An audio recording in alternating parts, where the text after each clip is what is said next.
Bismillahirrahmanirrahim. Assalamualaikum warahmatullahi wabarakatuh. Syukur alhamdulillah kita bisa bertemu lagi di channel ini. Sholawat dan salam selalu dan tetap tercurahkan kepada junjungan kita baginda agung Nabi besar Muhammad sallallahu alaihi wasallam. Allahumma sholli ala sayyidina Muhammad wa ala ali sayyidina Muhammad. Harapan dan doa saya, semoga saudaraku semuanya selalu diberikan kesehatan, dilapangkan rezekinya, diampuni dosa-dosanya, dan dipanjangkan umurnya. Amin ya rabbal alamin. Sahabat beriman yang dirahmati Allah, Rasulullah sallallahu alaihi wasallam dalam sebuah hadis pernah mengabarkan bahwasanya mayoritas penghuni neraka adalah wanita. Para ulama pun memberikan klarifikasi atau golongan tentang keburukan yang menimpa kaum wanita ini. Bahkan para ulama menyebutkan ada beberapa golongan wanita yang kelak di akhirat akan diusir dari surga dan berakhir di neraka. Mereka bahkan tak diizinkan mencium harumnya surga, padahal begitu dahsyatnya surga dapat tercium sejauh 70 tahun jarak perjalanan. Mengapa kaum wanita ini, apa yang salah dengan mereka sehingga banyak yang masuk neraka? Imam Qurtubi berkata, penyebab sedikitnya kaum wanita yang masuk surga adalah hawa nafsu yang mendominasi pada diri mereka, kecondongan mereka kepada kesenangan-kesenangan dunia dan berpaling dari akhirat. Karena kurangnya akal dan mudahnya mereka tertipu dengan kesenangan-kesenangan dunia yang menyebabkan mereka lemah untuk beramal. Kemudian mereka juga sebab yang paling kuat untuk memalingkan kaum lelaki dari akhirat disebabkan adanya hawa nafsu dalam diri mereka. Kebanyakan dari mereka memalingkan diri mereka, dan selain mereka dari akhirat cepat tertipu jika diajak kepada penyelewengan terhadap agama dan sulit menerima jika diajak kepada akhirat. Lantas golongan atau jenis mana saja dari kaum wanita ini yang terusir dari surga? Ini dirangkum dari berbagai sumber berikut. Penjelasannya, yang pertama adalah wanita yang tidak mensyukuri pemberian suami. Disebutkan dalam hadis yang diriwayatkan Abu Sa'id Al-Khudri, ia berkata, Rasulullah keluar saat Idul Adha atau Idul Fitri dan melewati para wanita, kemudian bersabda, wahai para wanita, keluarkanlah sedekah, karena aku diperlihatkan bahwa kebanyakan penghuni neraka adalah dari kalangan kalian. Ada para wanita bertanya, mengapa demikian wahai Rasulullah? Beliau bersabda, kalian sering mengumpat dan mengingkari pemberian suami. Aku tidak melihat orang yang kurang akal dari agama dan dari kalangan kalian yang bisa mengalahkan laki-laki yang cerdas. Hadis riwayat Bukhari. Yang kedua adalah wanita yang gemar mengumpat. Mengumpat juga disebut sebagai sifat yang menyebabkan perempuan masuk neraka. Berbeda dengan pria, kaum Hawa memiliki beragam aktivitas lisan yang dapat menjerumuskan mereka pada keburukan.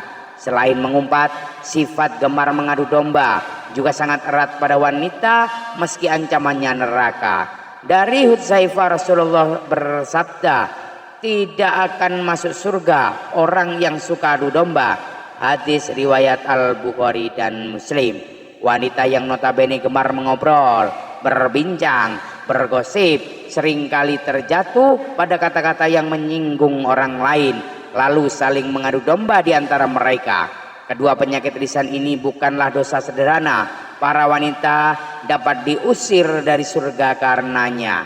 Yang ketiga adalah istri yang menggugat cerai tanpa alasan. Dari Sauban bahwasanya Rasulullah Shallallahu Alaihi Wasallam bersabda, wanita mana saja yang meminta cerai tanpa ada alasan yang jelas, maka haram baginya mencium bau surga. Hadis riwayat Abu Daud, At-Tirmizi dan Ibnu Majah.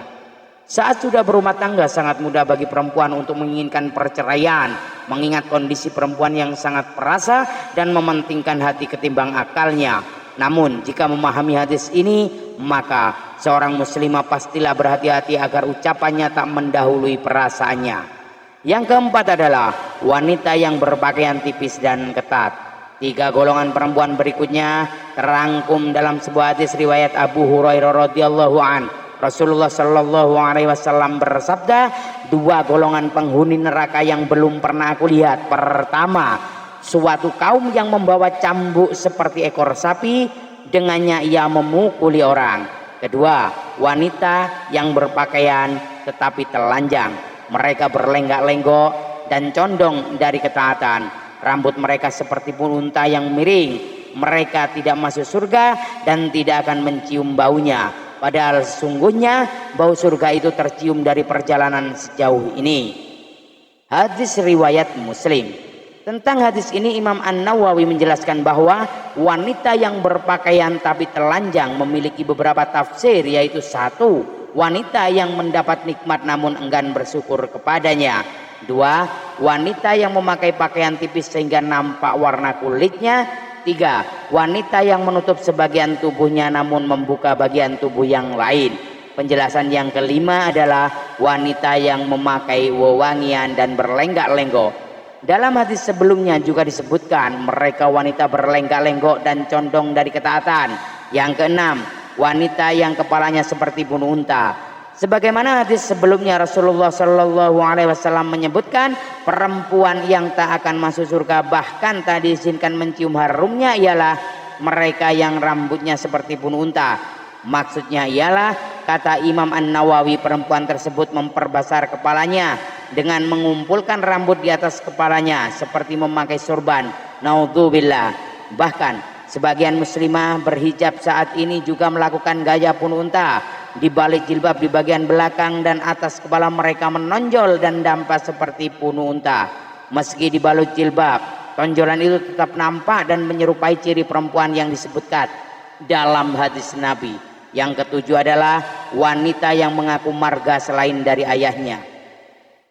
Dari Abdullah bin Umar, Rasulullah Shallallahu Alaihi Wasallam bersabda, barang siapa mengaku keturunan dari orang lain yang bukan ayahnya sendiri, maka ia tidak akan mencium bau surga.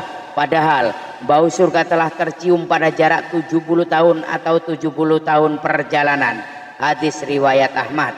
Saat ini cukup banyak kasus orang tua angkat yang menganggap anak tiri sebagai anak kandung. Alhasil si anak tahu siapa ayahnya dan mengaku keturunan ayah tirinya. Kasus lain, anak hasil perzinahan yang mengaku sebagai anak dari ayah biologisnya, padahal status dalam syariat ia bukanlah keturunan ayah tersebut meski darah sang ayah mengalir padanya. Kedelapan, wanita yang menyemir rambut. Golongan wanita berikutnya yang akan diusir dari pintu surga, tak bisa memasukinya, bahkan tak bisa mencium harumnya ialah mereka yang menyemir rambutnya dengan warna hitam. Dari Abdullah bin Abbas, Nabiullah bersabda, pada akhir zaman nanti akan ada orang-orang yang mengecat rambutnya dengan warna hitam seperti warna mayoritas. Mereka tidak akan mendapat bau surga. Hadis riwayat Abu Daud. Yang kesembilan adalah istri yang tidak taat pada suami. Suami adalah surga dan neraka bagi istri. Seorang istri yang taat pada suaminya, jaminannya adalah surga. Hal ini berlaku sebaliknya, istri yang tidak taat pada suami maka akan mendapat hukuman neraka. Al-Husain pernah berkisah tentang bibinya. Suatu hari sang bibi pernah menemui Rasulullah untuk sebuah keperluan. Rasulullah bertanya kepadanya, adakah engkau sudah bersuami? Bibi Al-Husain menjawab, sudah. Rasulullah bertanya lagi, bagaimana sikap engkau terhadap suamimu? Ia menjawab, aku tidak pernah mengurangi haknya kecuali dalam perkara yang aku tidak mampu. Rasulullah lalu bersabda, perhatikanlah pergaulanmu dengan suamimu karena suamimu adalah surga dan nerakamu. Hadis riwayat Ahmad. Dan yang ke-10, wanita yang menyerupai lelaki. Dari Abdullah ibnu Umar radhiyallahu an, Rasulullah bersabda, ada 3 golongan yang tidak akan masuk surga dan Allah tidak akan melihat mereka pada hari kiamat kelak. 1, anak yang durhaka kepada kedua orang tuanya. 2, wanita yang berperilaku seperti lelaki. Dan 3, kepala keluarga yang tidak memiliki kecemburuan terhadap keluarganya dengan membiarkan kemaksiatan di tengah-tengah mereka. Hadis riwayat An-Nasai. Golongan wanita yang terakhir yakni mereka yang berpenampilan layaknya pria, bahkan kelak tak akan dipandang oleh Allah, dilempar ke neraka saja sudah begitu perih, apalagi tak sudi dilihat oleh Allah Subhanahu wa taala. Naudzubillah. Semoga kalian tidak termasuk dalam 10 golongan tersebut dan dijauhkan sejauh-jauhnya dari 10 sifat golongan wanita penghuni neraka. Amin ya rabbal alamin. Demikian yang dapat saya bagikan, semoga bermanfaat untuk kita semuanya. Sekian, billahi taufiq wal hidayah, birridho wal inayah, ihdinas siratal mustaqim. Wassalamualaikum warahmatullahi wabarakatuh.